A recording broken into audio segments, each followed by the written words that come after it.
So,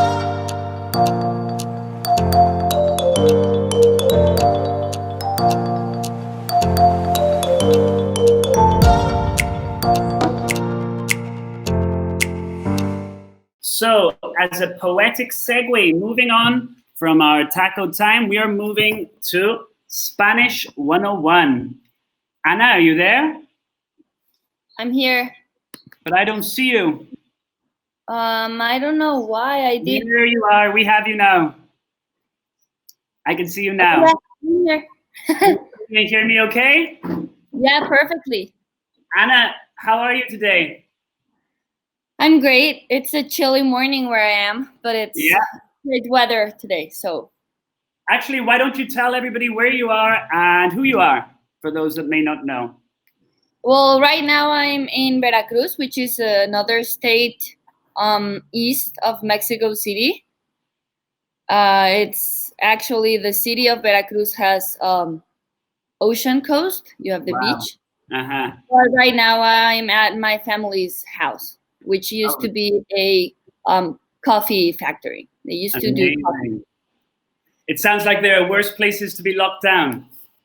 Yes, definitely. I feel very fortunate to be able to have a little bit of downtime here. Absolutely. So, Ana, you're going to be giving us a class in Spanish 101. But by the sounds of you, you sound like a pretty perfect English speaker also. Can you tell us about how you're so good at English? Well, I was born in Mexico City. I'm 25. On Monday, I'll be 26. Happy early birthday. Thank you. And we were very fortunate kids to be able to travel around to the U.S. and go to summer camps and 1 year of boarding school. So I'm pretty sure that really pushed my English to another level, maybe compared to my classmates or other people at school. Yeah. And then I decided I studied psychology. I majored in psychology. And then I decided to become an English teacher. So it's been 3 years since I started teaching. That's amazing, Ana. And do you work with middle school children or elementary school, or in what capacity do you teach? So my first year I taught 4th grade primary school. Last year I taught 7th grade, 8th grade, and 10th grade. Okay. And this year I'm back at elementary school with 2nd grade. All right. So you're pretty used to teaching in English, but today is going to be an adventure for you teaching in Spanish, right? Yes. It's a little bit interesting to teach my mother tongue. But let's see. I understand. Yeah, I remember when I first, because I'm a teacher also, and when I first started to teach English, it took me a while. People would ask me, "Oh, why is this grammar rule this grammar rule?" And it took me a while to be able to give them like a logical reason, because for me it was just natural, you know. I never had to think about the structure behind it. So I'm sure it's the same with you. Exactly. Yeah. It's, I think when even if you take the language at school, it's hard to explain why some verbs go a different way. Yeah, exactly. And okay. I'm reading Johan's Johan Lucas. Yeah, do you remember him? Yeah. And he says that I have 2 beautiful dogs, and I do. I have one yellow lab and one street dog. Yeah. Yeah, actually, some of our viewers, myself and you, we were fortunate to meet up in Mexico City last month, and we had a great couple of days together, right? Yeah, we did. We sure did. We ate a lot of tacos, and I ate some vegan tacos, connecting to last class. And hey, now you may have a recipe for some more vegan tacos, because I know you like to eat. Oh yeah, definitely. Today. Let's see if we can get Johan Lucas on the stream to see if he remembers any of that Spanish he learned, and maybe a little bit later. For sure, yeah. So, Ana, before we dive on in with your class, just a little question about what was your motivation or what was your reasoning for choosing to join the 24 hours of global giving. As you can see, we've just passed the $1,000 mark. We're so thrilled. We want to say a huge thank you to everybody that has supported us so far. Well, the first reason is that I love being part of something big, and since you called me to give me information about it, it sounded like it was a big project, and it definitely, that was a great reason to join. And I think it's in our situation, or in our position, at least talking about me personally, it feels like an obligation to be able to help others that are not as fortunate as us. And yeah, I love that. A way of doing it is sharing with other people around the world. Then that's an easy yes. Amazing, Anna. Well, we're so thankful to have you on board. Thank you again. No, you're welcome. Thank you for asking me to be part of this. We're excited. So, Anna, today, from my understanding, we're just going to be going through a few basics of the Spanish language, just for people to initiate simple conversations. Is that correct? Exactly. Yeah. Some introduction words and phrases, and then maybe some slang.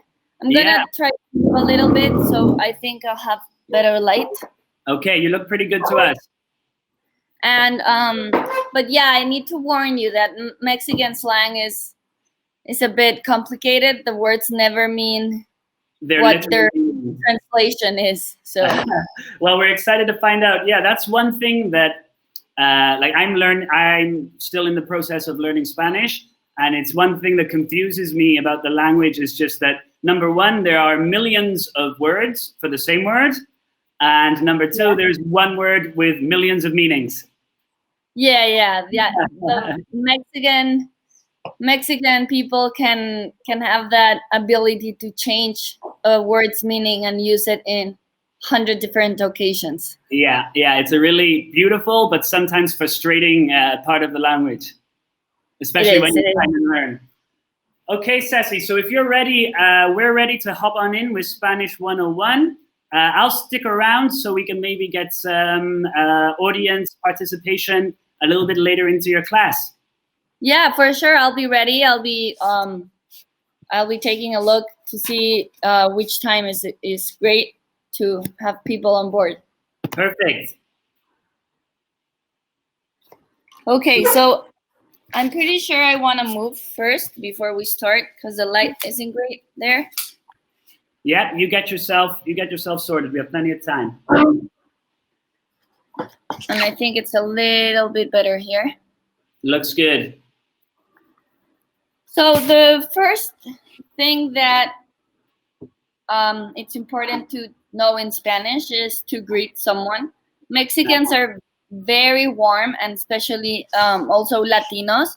So it's always a good way to make a good first impression, to introduce yourself and maybe say a little bit about yourself. If you're maybe traveling on the subway or in the public transportation, or just meeting someone in the street, it's a great way to maybe become friends. And we have several ways or different ways to say, hello, my name is. Okay. Which are the fundamentals of any conversation. Exactly. So you have two ways of saying it, and it's the first one means hello, my name is blank, nice to meet you. And the second one is hello, my name is blank, how are you? Perfect. So neither of them is like specific for any kind of situation. You can use them both, but they are both polite ways of greeting someone. So I don't know if it's, you can see it the correct way, right?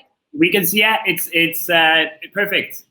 Okay, I was afraid it was gonna go like backwards or like the mirror image, but no, you've got it sussed. So the first one is in Spanish, the top line, and it's Hola, me llamo Ana, ¿cómo estás? Okay. And literally means hello, my name is Anna, how are you? Wow. So maybe if you have time to practice, Carlos, could you do a demonstration? For sure. Hola, me llamo Carlos, ¿cómo estás? Excellent. So it's again, one more time. Hello, my name is Ana. How are you? And it means, hola, me llamo Ana. ¿Cómo estás? Hola, me llamo Carlos, ¿cómo estás? Hey Anna, one thing I would like to pick up on is that llamo, that double L, doesn't produce like the sound that it looks like. Is that the same for every Spanish word that has a double L at the beginning? Yeah, in Spanish we use the double L and the Y with the same sound. So so here you have you, and it is the same sound as llamo over here. You never use it as a simple L like you would in English. So yeah, it's important to make it. It's not as a hard sound. It's like yeah. It's not like very strong like a TH. Yeah, it kind of just sounds the same as the Y sound in English, right? Exactly. Perfect. Excellent, Johan. But you need to use the double L for your name. Johan is writing his name on the comments. It's important that you use the correct. Okay, and you also have this way of saying your name or introducing yourself, and it's hola, me llamo Ana, mucho gusto. And you have hello, my name is Ana, nice to meet you. Perfect. Shall I practice that one? Wanna give it a shot? Yeah. Hola, me llamo Carlos, mucho gusto. Excellent. And this is, you can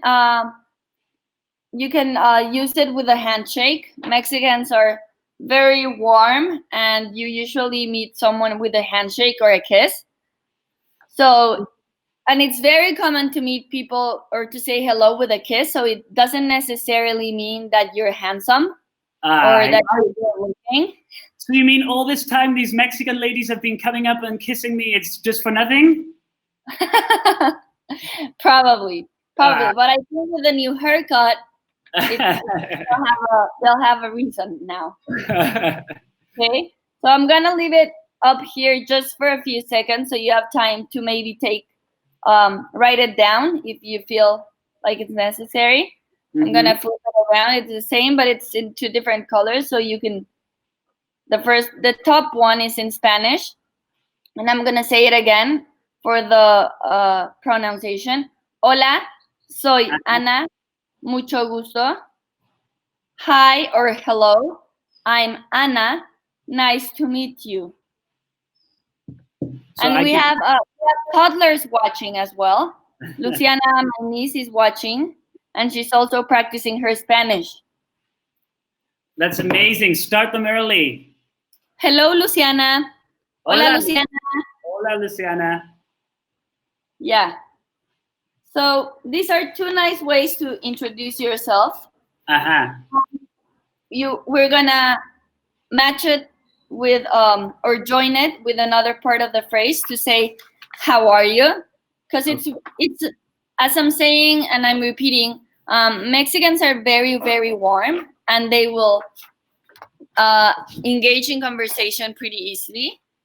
Okay, so if you meet someone and you really want to show that you're interested in them, you always ask how are you. And even in Mexico or in Spanish, you never actually tell the person how are you. You'll say fine, thank you, and you almost immediately. Yeah, just like the automatic response. Yes, unless you're ready to engage on a 20-30 minute conversation, you'll stick with fine, thank you. Yeah, I remember one time, I just exactly as you explained, I asked one of my coworkers, "Hey, hola, ¿cómo estás?" Expecting that exact response, and she said, "Es que estoy muy triste," which in English means I am very sad. And I was like, "Oh my gosh, I don't know what I've gotten myself into." So yeah, when they don't answer with the standard response, it is a little bit scary. Yeah, and a Mexican who hasn't spoken to someone in a while is a bit of a danger situation, because Yeah. he or she will be ready to speak for 30 minutes nonstop for sure. So here is the correct way. In Spanish, it doesn't matter which Spanish, you always open and close your punctuation signs. It doesn't happen with a period, but it does happen with the exclamation and question marks. Interesting. So they have to go always at the beginning and at the end of your sentences when it's written, of course, and they go upside down. When you open and when you close, they go the other way around. And the first way, so you already have, let's go again. So you already have, hola, me llamo Ana. Hola, me llamo Carlos, mucho gusto. And then the next way, after the other person gets to introduce himself or herself, is, ¿cómo estás? So, Carlos, ¿cómo estás? Bien, ¿y tú? So yeah, so that means I'm well, or it means fine. How about you? Okay? Or you can, or in English it'd be fine, thank you, and you. Both are the correct translation. I'm well or fine. And so in here where you have bien, you can introduce any feeling or state that you're in. So you can say mal or triste, like your coworker, or you can also say apurado, which means in a rush. Yeah. Okay, so both of them would work. So yeah, you could put any verbs there at the beginning, right? Exactly. So Carlos, honestly, ¿cómo estás hoy? Soy un poco cansado. So you're a little bit tired. Un poco cansado, yes, I'm a little bit tired. But muy emocionado y feliz por todo eso. So you're very excited and happy about all of this? Yeah. Oh, the accent. Johan is asking a great question. The accent. So it's a bit confusing, and it's even confusing for Spanish speakers to learn that como will always have an accent if it's in a question. So if you don't know the answer about it. So if you say ¿cómo te llamas? Or ¿cómo estás? Or in a question, the como will always have the accent, but it sounds the same as if I say como tú, so as you. It doesn't matter if it's on a question or not, the sound is the same, but the accent is to like emphasize that it's in a question, because the word como can be used in many situations, like when you're comparing or when you're saying something that is alike from the other, like as alike the other person. So if we're both wearing blue shirts, right? So mi camisa, my shirt, is blue, como tú. Yeah, like me, like mine. So that's not in a question, but the sound is exactly the same. Thank you for your question, Johan, because it's very important. And estás will always have the accent just because of the syllabic separation. So it's in the accents in Spanish are confusing, and even people who have been speaking Spanish for 30 years don't use them. I kind of feel like that was a dig towards me a little bit, was it? No, because you haven't been speaking Spanish for that long. Okay. Your mom doesn't speak Spanish anymore. You're right. Hello, Aunt Patty. Let's see. So if you're meeting someone, maybe you travel to Mexico, or you travel to Spain or Argentina to a hostel, and you're meeting other people around the world, or other Mexican speakers, Spanish speakers, sorry. You can also introduce yourself and give a little bit more information. And it's important that you say where you're from and how old are you. So you have, hola, me llamo Ana. Mucho gusto. So go ahead. Hola, me llamo Carlos. Mucho gusto. ¿Cómo estás, Carlos? Bien, gracias. ¿Y tú? Estoy muy emocionada. Gracias. Qué bueno. And then I can say where I'm from and how old I am. Okay. So you can say, soy de la Ciudad de México, which means I'm from Mexico City. Tengo 25 años. I am 25 years old. And this mistake happens a lot with my second grade students, which are learning English. And since in Spanish you say tengo, which literally means I have, my students, when they speak English, they say I have 9 years old. But in Spanish you say, well, in English you say I am, like if you were saying soy. So you see, you have soy de la Ciudad de México and you have tengo here, but they are both translated as I am. Wow, that's so interesting. I am in Spanish can take different forms. Okay. It's kind of like when people say tengo hambre, right? As well. Yeah. You don't have hunger, but you are hungry. Exactly. So I am in Spanish translates to different uses, which can be exactly soy, which literally means I am, yo soy. And in Spanish, you don't usually say, you can take away the yo, the I, from your sentences. So I can say soy mexicana, would mean I am Mexican, but I don't have to say yo, because when you say soy, it automatically means you're speaking about yourself. The verb soy is like am. You can only use it when you're when you're speaking in the first person. I got it. Okay. So, Carlos, where are you from? Soy de Gales. Y tengo 29 años. Okay. So, I'm going to leave it for a couple of seconds here for you or for anyone to maybe take some notes. So, as you see, Mexico in Spanish takes an accent on top of the E right here. And it doesn't give it a special sound, but it's just that in Spanish we have different rules for when to take or draw the accent on top of words. Okay. And it's very complicated even for Spanish learners to learn the rules. So reading will actually help you a lot to learn which words have the little accent. And for kids in Mexico or Spanish-speaking countries, it's very different for them to know that you don't have accent in English.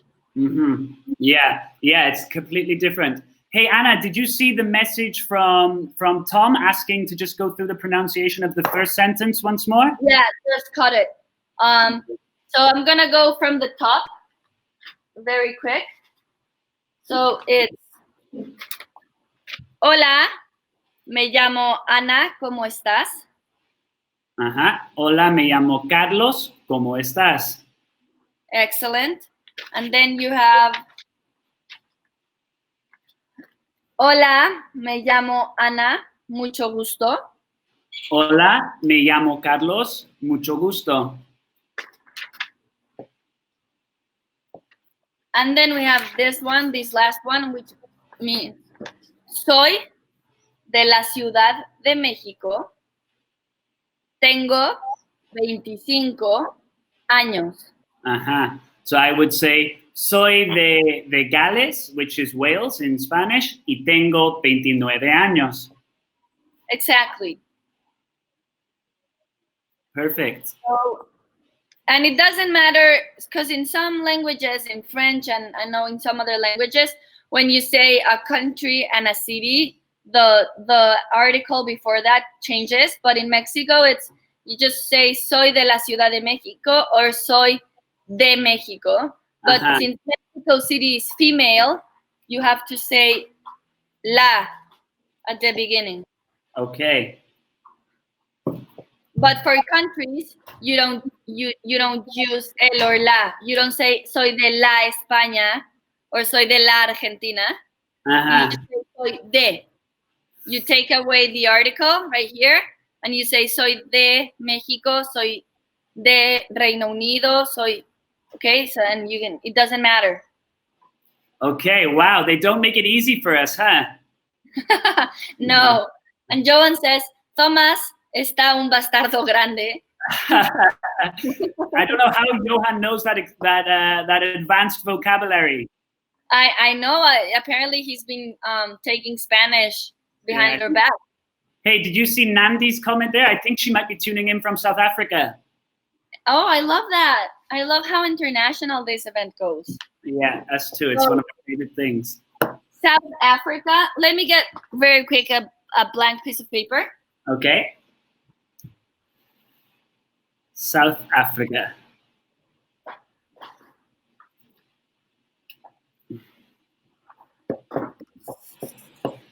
So to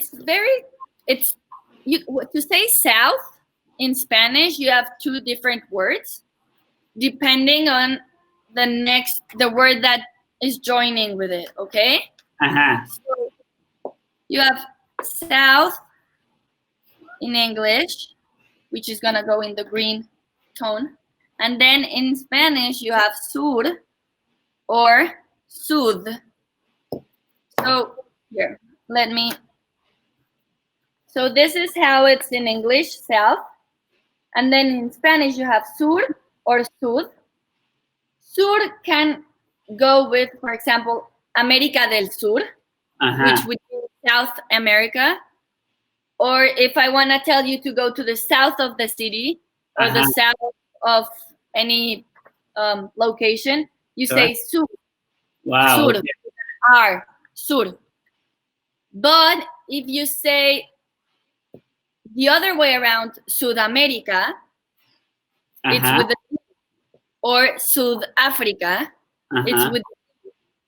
So if it goes at the beginning of the country or the region, it's Sud, South America. But if it goes at the end, it would be América del Sur. And you never, ever say Africa del Sur. That's just, you don't use it. So for Nandi, it would always be South Africa. Yeah, and it's spelled together. You don't write it separately. Ah, very interesting. I hope that cleared it up for you, Nandi. Let me see what else. She reads a lot of tequila bottles. Hey, we're not gonna judge where you learn Spanish from. Yeah, everybody has their own methods of education. Yeah, and I think I'm not sure. I did go to a stand-up comedy when I was in Chicago last summer, and I was able to understand most of the jokes, except for when they were talking a bit about politics or something like really American. But in Spanish, since we have at least the Mexicans, I don't want to say or speak for the others Spanish-speaking countries, but in Mexico, we do use a lot of words and we take them out of context, so they never mean what they actually mean, like the actual translation. Right now, we have been getting together with this Argentinian, and for him, our expressions are very different. So I'm guessing that happens in English too. But for example, for him, and it's a little bit PG-13 what I'm gonna say, so don't worry. But for him, if we say cajeta in Mexican Spanish is actually like a syrup made of milk that you add to pancakes or to like graham cookies. Yeah, and I love cajeta. Yeah, cajeta is very Mexican. And then in Argentina, they have dulce de leche, which is a different, like it's sort of the same situation, but it's different. It's made different.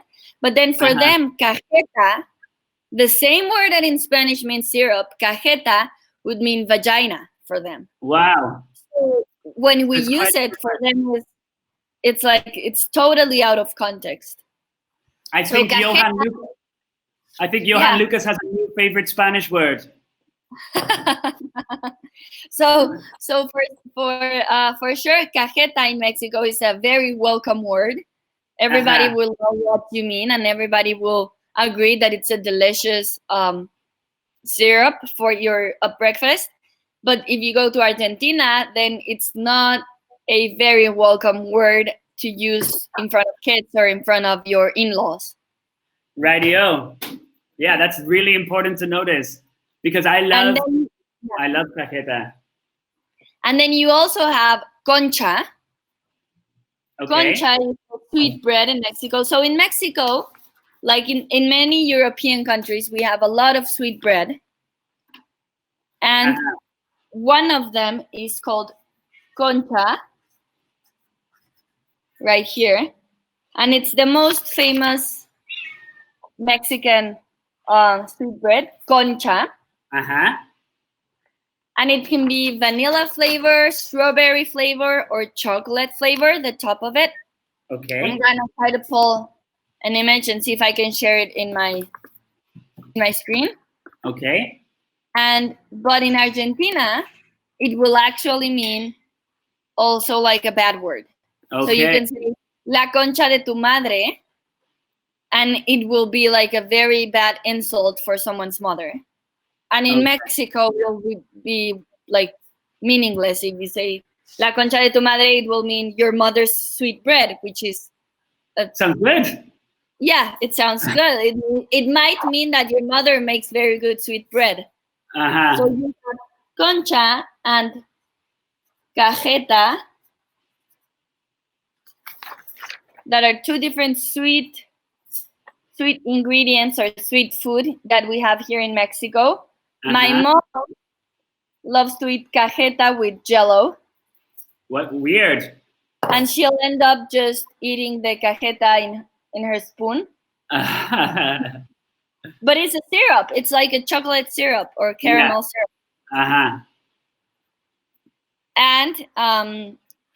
But they are both no words in Argentina. Cajeta and concha. Okay, guys. So any of our listeners planning on going to Argentina and South America, please do not repeat what we are learning today. This is Mexico appropriate only. Exactly. So we have, I'm gonna continue with the slang, but first I want to say something important to continue with the practical words or your everyday words. When you meet a person on the street or someone that you maybe don't know, you don't have any contact with, but as I'm saying, in Mexico, we tend to be very like polite and warm, and you always greet people on the street, maybe on your way to work, okay? You will use buenos días, buenas tardes, or buenas noches. And it really, really depends on the time of the day, okay? So you would say, buenos días, Carlos. If Buenos it's días, before, buenos días, Carlos. So we have one special guest right now, and this is Jacinta. Hola. ¿Cómo te llamas? She just woke up. And Ignacio is trying to get her to the backyard, but she won't do it.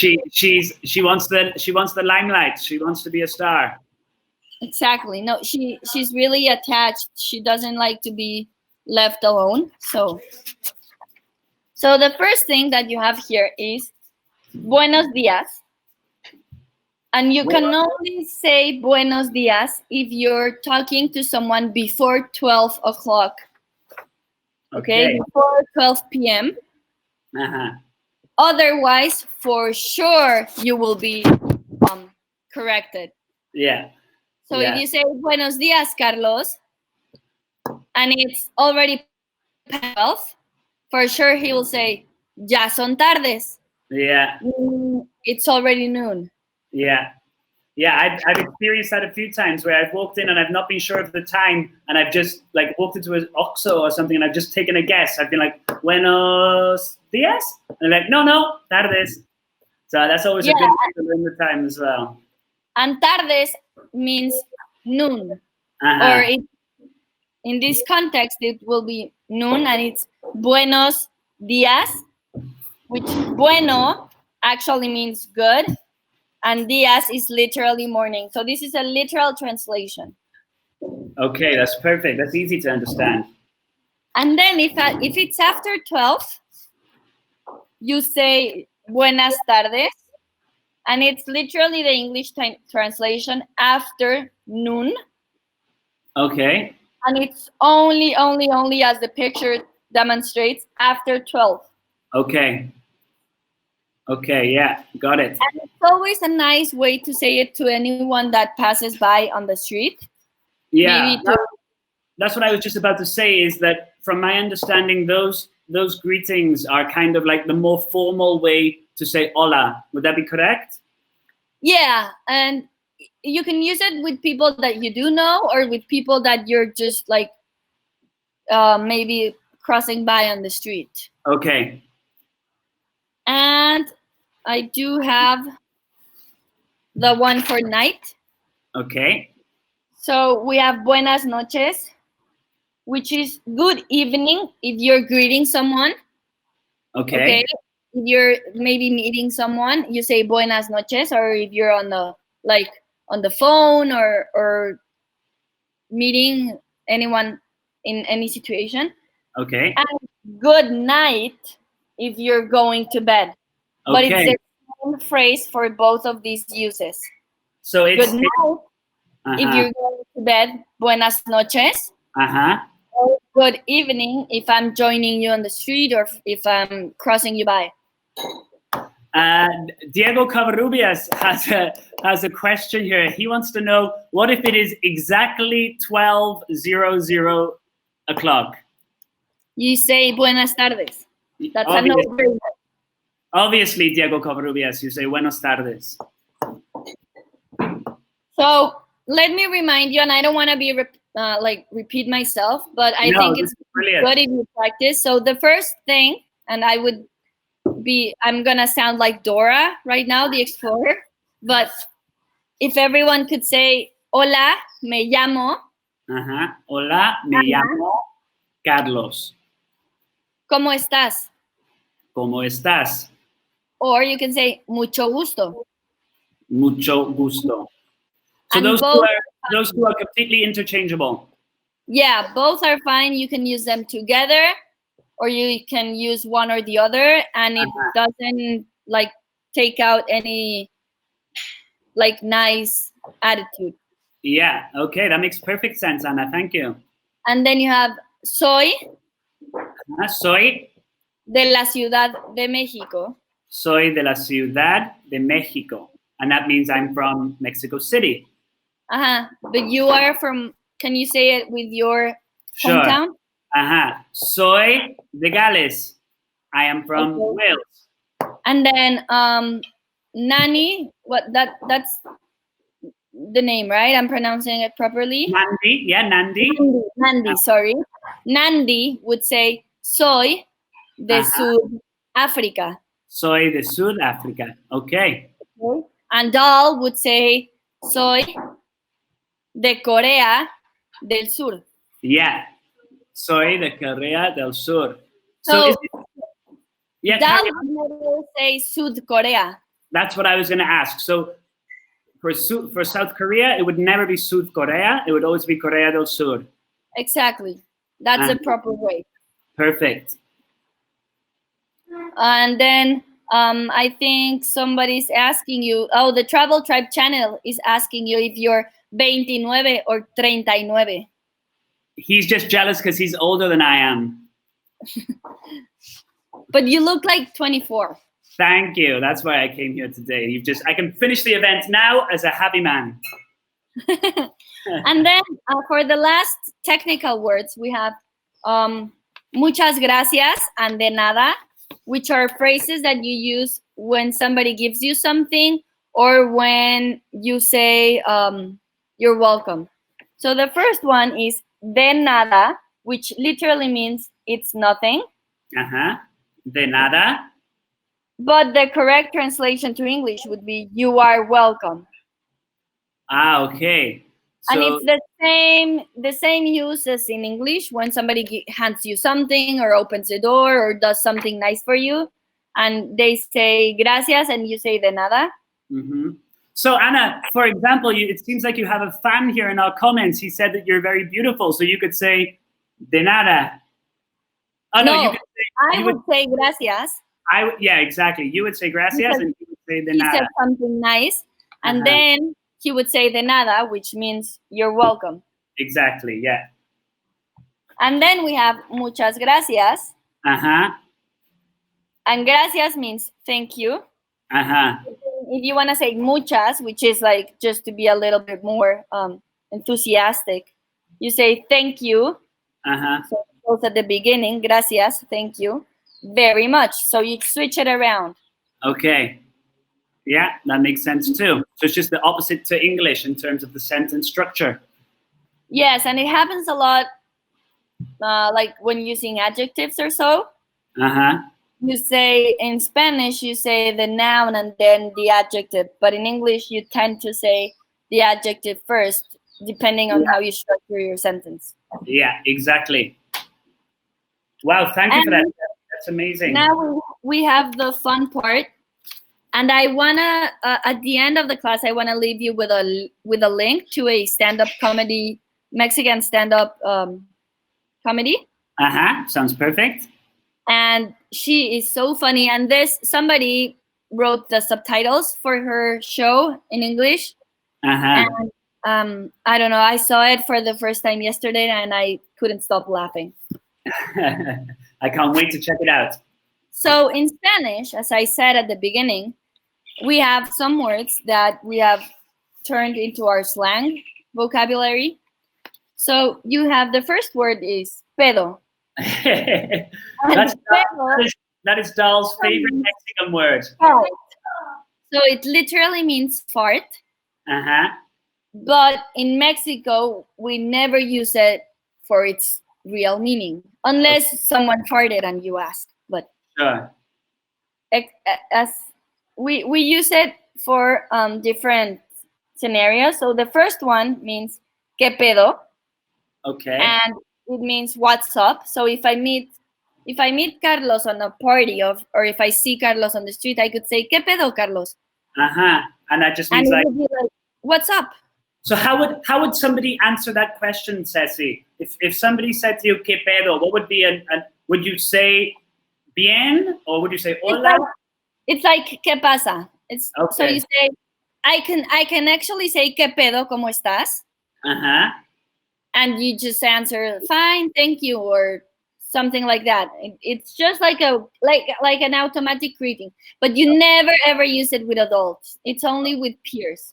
Okay, with classmates or people your age. Yeah. Okay. An adult will take it as an insult. Okay. No hay pedo, the second one, means no problem. Got it. No hay pedo. No hay pedo, no problem.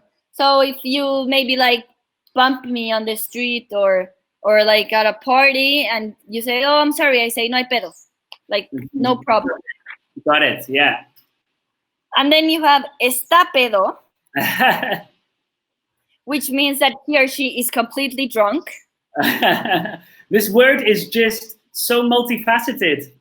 And then you have ¿qué pedo? With exclamation mark. That it's like, oh my God, like what a problem. Like it's exclamation instead of question. And then so that's quite like an aggressive statement, right? Yeah, you're correct. That would be a little bit more aggressive.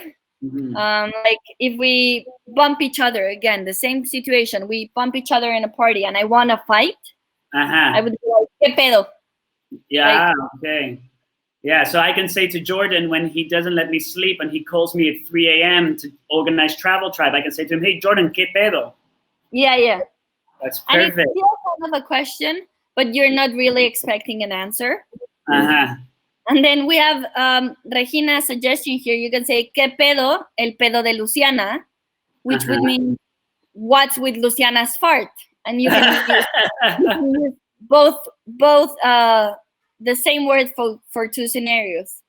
Yeah, I think as far as I know, this kind of thing only exists in the Spanish language. Ceci, my question is, and maybe you don't know the answer, is pedo used in a bunch of different ways like this in different Spanish-speaking countries, or is it a Mexican thing?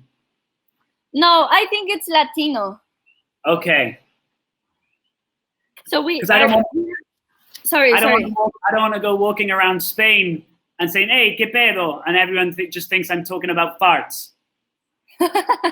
No, we're running a little bit out of time, and I do have a couple of more words. But do you want some people from the audience to join in, or would you want me to finish some of the slang? How about we get a little bit of audience interaction involved? I know there are some people who are dying to practice. And then if we have, I think we just have 2 people waiting in the wings. And then if we have enough time after them, maybe we can go back to the rest of your slang words. But Ceci, yeah, and I can always upload the little poster signs to the Travel Tribe page or the event page.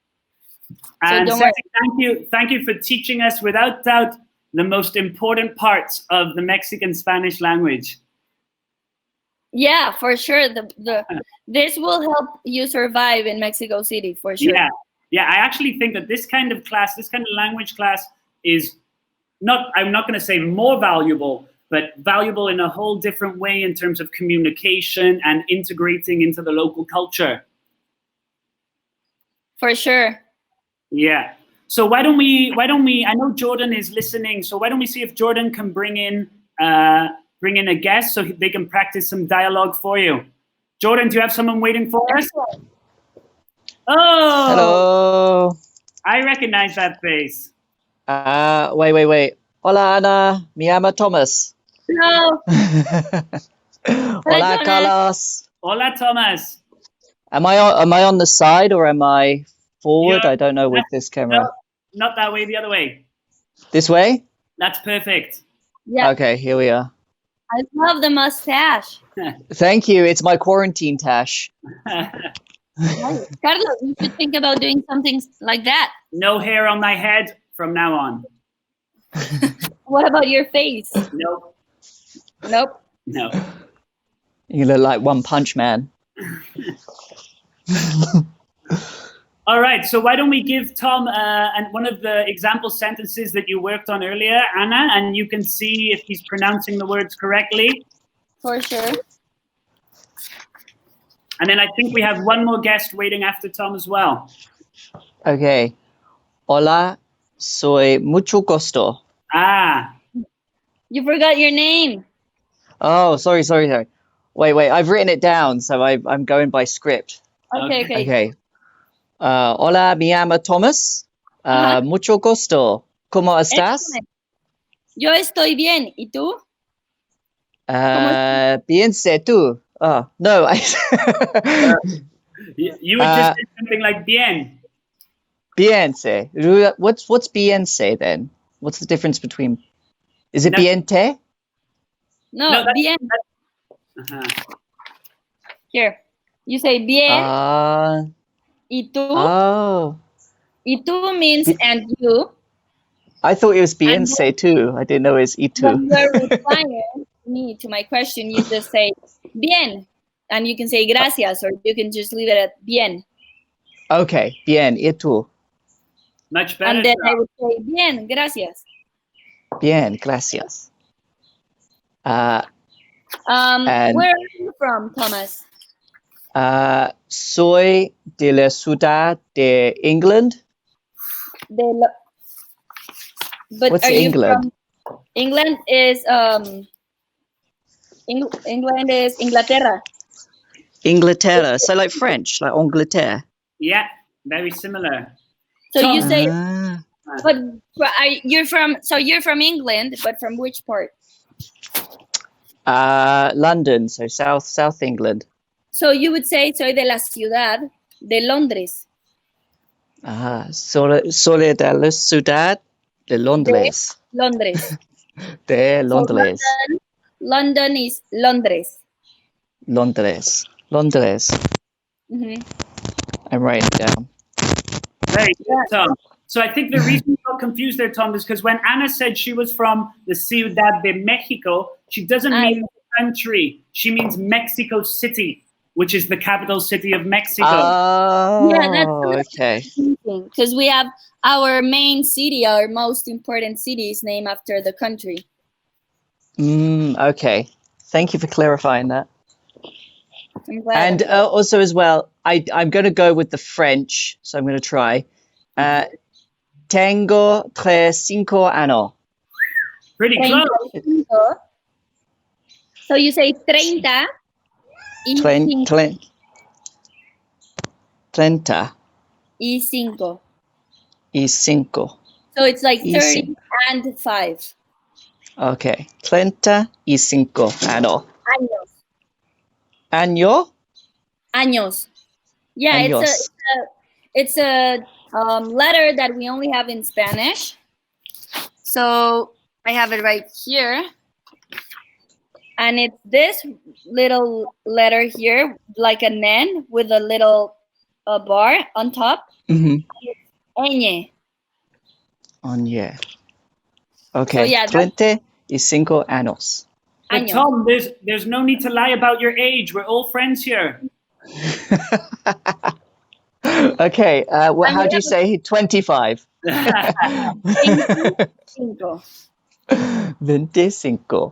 And then we have a question here from Curtis, and it says, what about USA, United States of America, Michigan? And so you say Estados Unidos de América, Michigan. So Michigan has the same pronunciation, unless you want to say Michigan, but that would just sound pretty awful. Okay. But you say Estados Unidos de América. Or we never say the complete name. We always say Estados Unidos. Okay. All right. Well, thank you, Tom. Thank you very much for that. And thank you for teaching me.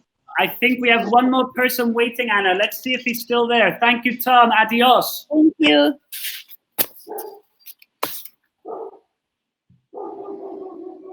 Let's see if we have someone else. Let's see if we can find someone.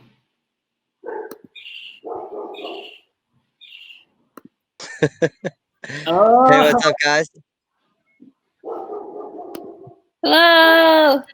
Hola. What do you say? ¿Qué pedo? Yes. What's up? You got it. So are you ready for your practice time? Yeah, ready as can be, eh? Okay, do you need my signs or do you have your own signs? I might need your signs, but I'm going to just try. So I'm going to just say, hola, enamo Luca, or Luke. Hola, me Mucho gusto. llamo. So you say, hola. Hola, me llamo Luke. Me llamo. Llamo. Ajá. Luke or Luke. Yeah, Luke. Hola, me llamo Luke. Where are you from, Luke? So we say, soy de la Sudáfrica. Soy de Sudáfrica. Yeah, that's right. Yeah. And anything in particular? Yeah, Cape Town. So would that be like de la Soledad, Cape Town? Very good, Luke. Bien, muy bien. Much better than our earlier guest. Carlos, is Cape Town Cabo Verde? Sorry? Is Cape Town Cabo Verde? No. Cape Town is just a city, one of the biggest cities inside of South Africa. Oh, and yeah, the translation is Ciudad del Cabo. De Cabo. Okay. Ciudad del Cabo in Spanish, but as you can see, I didn't know how to say it. To say Cape Town. Okay. And how old are you, Luke? Me, Uh-oh. I am what? Is it certe? You say certe siete. 37. 30 Trinidad, y 7. 7. So Y tengo 7. 37. Tengo, one more time. 37 30 y Uh-huh. 7. y 7. So Yeah, tenga. 37. That's really good. Trete. Yeah, so that's Okay, weird because 37. in English, if you say tengo is I have, but you don't have. Okay, that's right. I You remember you don't have saying that like to. the kids. You Yeah, the are. kids kind of say that, yeah.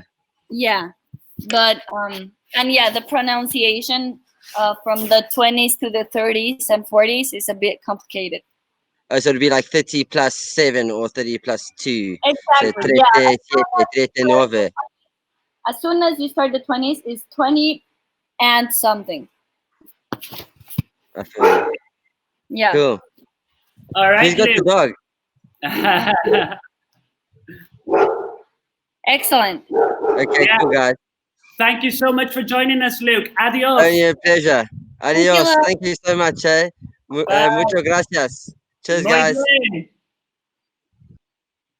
Okay, Anna, that was amazing. Thank you so much for your Spanish 101. We learned the basics. We learned the adult basics. I think we've got us covered for a night of getting pedoed in Mexico anytime we want. Anna, For sure. just before we go, and maybe you don't have the answer to this question, but I know lots of the people here are obviously interested in learning a second language. That's why they're part of this class. You speak English so well. I was wondering if you have any like secret tip or something like a good way to learn a language, not necessarily Spanish, but any language, like audio books or something I like think, that. of course, always lessons would help, but then like reinforce it, listening to music and reading. Perfect. So yeah, lots of listening and lots of reading. Yeah, that's what's been helping me. I love to read, but I don't mind reading either in Spanish or in English because I feel comfortable doing both. Well, Ana Cecilia, we are just about on the perfect time. All of us at Travel Tribe would like to say a huge gracias.